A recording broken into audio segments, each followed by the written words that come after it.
Please stand for the Pledge of Allegiance. Ready? Begin. I pledge allegiance to the flag of the United States of America and to the republic for which it stands, one nation, under God, indivisible, with liberty and justice for all. You may be seated. Good morning, Buffalo ladies and gentlemen. Today is Tuesday, March 5th, and I'm so happy to see you today. It was wonderful to see so many of you dressed up like your favorite book characters yesterday, and I hope to see a bunch of you dressed up fancy today on our Dress for Success Day. And don't forget that tomorrow is Wacky Wednesday. For lunch today, you can choose from a shredded barbecue turkey sandwich or a build your own lunch stacker with crackers. Your fruit and veggie choices are leafy greens, cucumber, celery sticks, baby carrots, green bell pepper, apple, oranges, or mango chunks, and you can have French fries on the side. There are no birthdays today, so let's go ahead and hear another part of our story, Blanca Flor, as we celebrate Read Across America Week. I hope you guys have a wonderful day. Listen close. It's a good story. So let's continue with another little snippet of our story that we started yesterday, Blanca Flor. If you remember, the prince's father, the king, was very sick, and someone, a mysterious voice, agreed to help get his father healthy, but in 3 years' time, he would come back for something, some mysterious thing, and this has bothered the prince ever since. So let's see what happened. As time passed, the prince's behavior became stranger and stranger. He spent most of his time outside the castle riding his horse. During the evening, he wrote poems and composed sweet, sad music on his lute.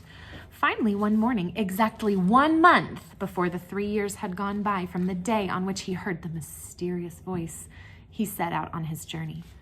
He left behind a stack of poems that talked about his love for his mother, his gratitude toward his father, and his joy in everyone and everything. He also left a letter for his parents, asking forgiveness for causing them sorrow, but assuring them that he was only leaving because he needed to honor a promise. The king could not understand the disappearance of his son. He was ready to send his knights and guards to comb the world until they found him. But the queen requested that he honor his son's wishes, just as his son was honoring his promise.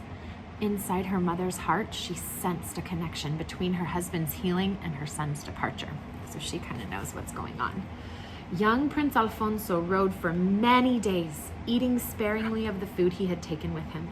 Several times he asked shepherds he met along the way for directions to the land of no return. That sounds like a scary place. They always pointed in the same direction, toward the setting sun. And when they wondered, why should anyone want to go there? The prince would respond, to honor my word. On the 7th day of his journey, the prince saw a white dove who seemed to signal him to follow her. And so he did. But after many hours of following the dove, he found himself facing a deep ravine. He stopped, puzzled, knowing well that he could not cross the gorge on horseback or on foot. Then a majestic eagle appeared in front of him and looked piercingly into his eyes. Might you carry me to the other side? He asked the eagle. Only if you give me your chain, the eagle responded. Young Alfonso took off the heavy gold chain that bore the eagle emblem of his kingdom and hung it around the eagle's neck. It is only fitting, the prince said. I have carried your image with me always. Now it should be yours. Then the eagle grasped him firmly by his leather belt and flew across the ravine. The eagle released the young prince on the other side, where the land was deserted and barren. Basalt and obsidian rocks burned hot under the fierce sun. Far in the distance, high above the steep walls, 3 towers of silver glittered.